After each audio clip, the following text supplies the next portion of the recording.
നമുക്കിനി ഈ 6 ഇഞ്ച് ആയിട്ട് 1 2 3 4 ഇഞ്ച് ഉണ്ട്. പിന്നെ മുകളിൽ നിന്ന് വരണം. ഇത്രയും കൂടി കണക്ട് ചെയ്യാം.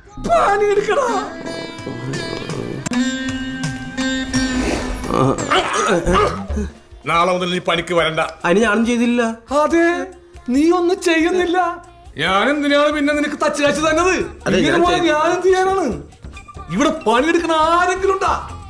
അതേ കൂട്ടുകാരെ, നമ്മൾ നമ്മുടെ വർക്കിനെ മാക്സിമം ഇഷ്ടപ്പെട്ട് കഴിഞ്ഞാൽ, ഏറ്റവും ആനന്ദത്തോടു കൂടി ആ വർക്ക് നമ്മൾ ചെയ്തു കഴിഞ്ഞാൽ വളരെ ഈസി ആയിട്ട് നമുക്ക് ഓരോ വർക്കും കൃത്യമായിട്ട് ചെയ്തെടുക്കാൻ പറ്റും. എങ്ങനെയെങ്കിലും വൈകുന്നേരം ആകട്ടെ എന്ന് വിചാരിച്ച് പണിയെടുത്തു കഴിഞ്ഞാൽ നമുക്ക് ആ വർക്ക് ചെയ്യാനുള്ള ഇൻട്രസ്റ്റും ഉണ്ടാവത്തില്ല, വർക്ക് ചെയ്യാനുള്ള ആനന്ദവും ഉണ്ടാവത്തില്ല. ഇഷ്ടപ്പെട്ട് പണിയെടുത്ത് നോക്കിയേ സമയം പോകുന്നതേ അറിയത്തില്ല. ഇടയ്ക്കൊരു മൂളിപ്പാട്ടും പാടി ചെയ്ത വർക്കിന്റെ ആനന്ദവും നോക്കി ഇങ്ങനെ രസിച്ച് പണിയെടുക്കും.